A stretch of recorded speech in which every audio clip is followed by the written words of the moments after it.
નર્મદાથી સમાચાર સાગબારામાં જંગલ જમીન પર ખેડાણનો વિવાદ વકર્યો છે। ખેડૂતોને ખેડાણ અટકાવવાની નોટિસો મળી। સાગબારા તાલુકાના 10 થી 12 ગામોના ખેડૂતોમાં રોષ। નાલ, હલગામ, ખોપી, પાડી સહિતના ગામોના ખેડૂતોનો વિરોધ। સમાન નીતિ લાગુ કરવાની ખેડૂતોએ માંગ કરી છે। ઉમરપાડા જેવી સમાન નીતિની ખેડૂતોએ માંગ કરી। સાંસદ મનસુખ વસાવા ખોપી ગામે ખેડૂતોને મળ્યા। ખેડૂતોની રજૂઆત સરકાર સમક્ષ પહોંચાડવાની ખાતરી આપી છે।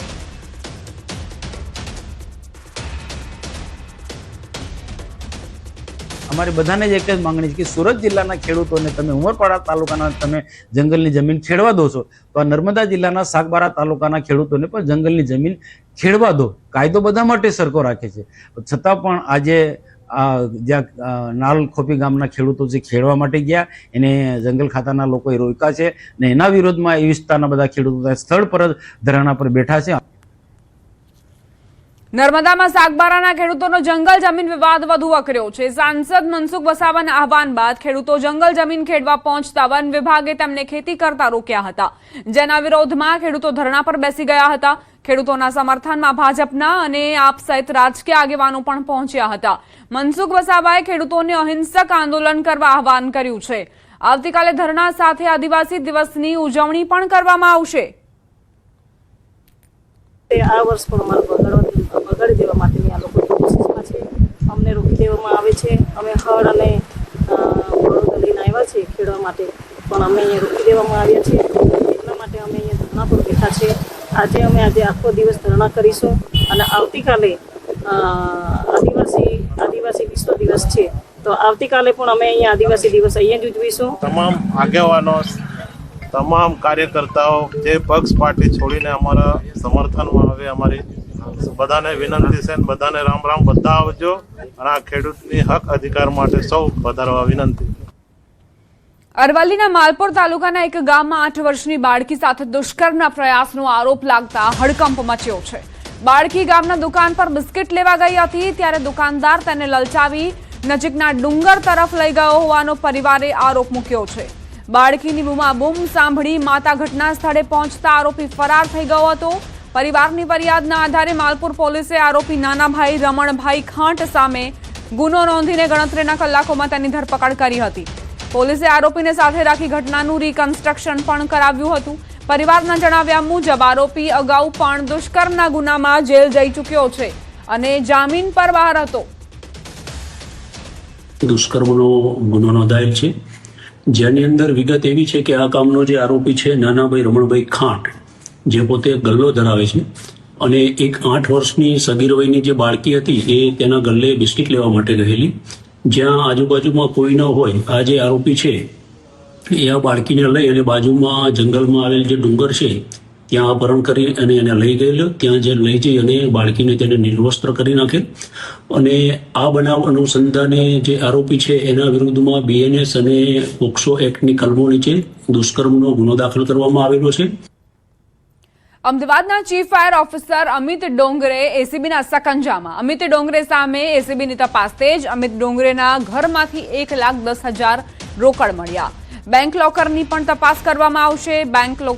એક લોકર સીલ કરવા બેંકને જાણ કરાઈ છે। એજન્ટ ભાવસિંહ ઝાલા થકી ડોંગરેએ લાંચ લીધી હતી। અત્યાર સુધીમાં જેટલી NOC આપવામાં આવી છે તે અંગે પણ તપાસ થશે। એટલું જ નહીં, ફાયરનો સામાન જે તે વ્યક્તિઓ પાસેથી જ ખરીદવા ફરજ પાડવામાં આવતી હતી। આ સમગ્ર ટ્રેપમાં એસીબીની ટ્રેપ કેસમાં આરોપીઓના રિમાન્ડ મુદ્દે સરકારી વકીલની કોર્ટમાં દલીલો। મોબાઈલ બેંક એકાઉન્ટ અને રોકાણની વિગતો માટે 7 દિવસના રિમાન્ડ જરૂરી। અગાઉ અપાયેલી NOC અને લાભાર્થીઓની વિગતોની તપાસ કરવાની રજૂઆત કરાઈ છે। ત્યારબાદ સ્પેશિયલ એસીબી કોર્ટે બંને આરોપીઓના 12 ઓગસ્ટ સુધીના રિમાન્ડ મંજૂર કર્યા છે। અને ડોંગરીના ઘરેથી કુલ 1,10,000 રોકડ અમને મળેલ છે અને જે આ પ્રજાજન છે ઝાલા એના ત્યાંથી કોઈ રોકડ મળેલ નથી। જ્યારથી એમણે ચાર્જ સંભાળેલો ત્યારથી આ બધી એક્ટિવિટી બહુ વધારે પ્રમાણમાં ફૂલીફાલી નહોતી, પણ જ્યારથી ઓનલાઈન પોર્ટલ શરૂ થયું ત્યારથી એમણે પોતે સંપર્ક કરવાને બદલે વચેટિયાઓ દ્વારા સંપર્ક કરવાની આખી પદ્ધતિ અપનાવેલી છે। અગાઉ પણ અમદાવાદ મહાનગરપાલિકામાંથી ફાયર સર્વિસીસ માટે NOC માંગતી કેટલીક અરજીઓ હતી, તો એના ભ્રષ્ટ વહીવટની અરજીઓ આવેલી પણ હોઈ શકે છે। સુરતથી સમાચાર। ટ્રાફિક પોલીસની કાર્યવાહીનો વિડીયો વાયરલ। રેલવે સ્ટેશન પર પોલીસની કાર્યવાહી સામે સવાલ ઉઠ્યા. નો પાર્કિંગમાં કારને વ્હીલ લોક માર્યાનો આરોપ છે. કારમાં યુવક બેઠો હોવા છતાં કારને લોક કર્યાનો દાવો છે. ટ્રાફિક પોલીસની કાર્યવાહીની આ રીત સામે પણ સવાલો ઉઠ્યા છે. કાયદાનું પાલન કે પોલીસની મનમાનીને લઈ ચર્ચાઓ તેજ થઈ છે. વાયરલ વિડીયો મામલે ટ્રાફિક પોલીસની સત્તાવાર સ્પષ્ટતાની રાહ જોવાઈ રહી છે.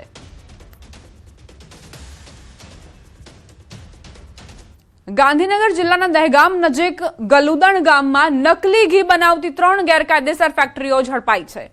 ગાંધીનગર રેન્જ આઈજીની ટીમે સ્થાનિક પોલીસ, ફૂડ એન્ડ ડ્રગ્સ વિભાગ અને એફએસએલ સાથે સંયુક્ત દરોડા પાડીને આશરે 9,300 કિલો શંકાસ્પદ ઘીનો જથ્થો જપ્ત કર્યો છે, જેની કિંમત ₹48 લાખથી વધુ હોવાનું સામે આવ્યું. તપાસમાં એસેન્સ અને કલરનો ઉપયોગ કરીને અંજની ઘી, અનુજ ઘી અને બરસાના નામે ઘી તૈયાર કરી પેકિંગ કરવામાં આવતું હોવાનું બહાર આવ્યું. ઉપરાંત માવો બનાવવા માટેનો આશરે 2,500 કિલો જથ્થો પણ કબજે કરાયો છે. ફૂડ એન્ડ ડ્રગ વિભાગે સેમ્પલ લઈને લેબોરેટરીમાં મોકલ્યા છે અને રિપોર્ટ બાદ આગળની કાર્યવાહી કરાશે. રાજ્ય સરકારે એનાલોગ પનીર ઉપર પ્રતિબંધ મૂક્યો છે. તેની વચ્ચે તપાસ જે છે તે ધમધમાટપૂર્વક ચાલી રહી છે. એટલે કે સમગ્ર રાજ્યની અંદર એનાલોગ પનીર વેચતા વિક્રેતાઓ પર તવાહી કરવામાં આવી છે. તેની વચ્ચે હવે દહેગામ ખાતે નવો પર્દાફાશ થયો છે.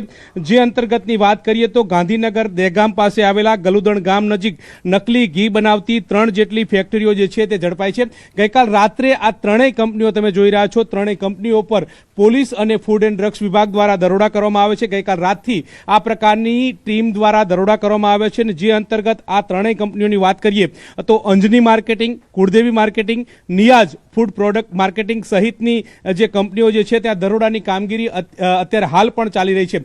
આજે લાગે છે કે મોડી સાંજ સુધી પણ આ પ્રકારની પ્રક્રિયા જે છે તે ફૂડ એન્ડ ડ્રગ્સ વિભાગ દ્વારા કરવામાં આવે તો નવાઈ નહીં. કારણ કે જે પ્રકારે વાત કરીએ તો અત્યાર સુધીમાં 15 જેટલા સેમ્પલ જે છે તે વિવિધ પ્રોડક્ટના લેવામાં આવ્યા છે. જે અંતર્ગત જે દરોડા કરવામાં આવે છે, જે અંતર્ગત 20 લાખથી પણ વધારે માલ જે છે તે સીઝ કરવામાં આવ્યો છે. જોકે છેલ્લા કેટલાય સમયથી આ યુનિટો દ્વારા રોકટોક રીતે બનાવટી ઘીની કામગીરી થતી હોવાની પ્રાથમિક માહિતી મળી હતી. જેના અનુક્રમે આ સમગ્ર કંપની જે છે તે કંપનીમાં સંયુક્ત રીતે પોલીસ અને ફૂડ એન્ડ ડ્રગ્સ વિભાગ દ્વારા રેડ કરવામાં આવી હતી. લાખો રૂપિયાનો જથ્થો અત્યારે હાલ તો સીઝ કરવામાં આવી રહ્યો છે.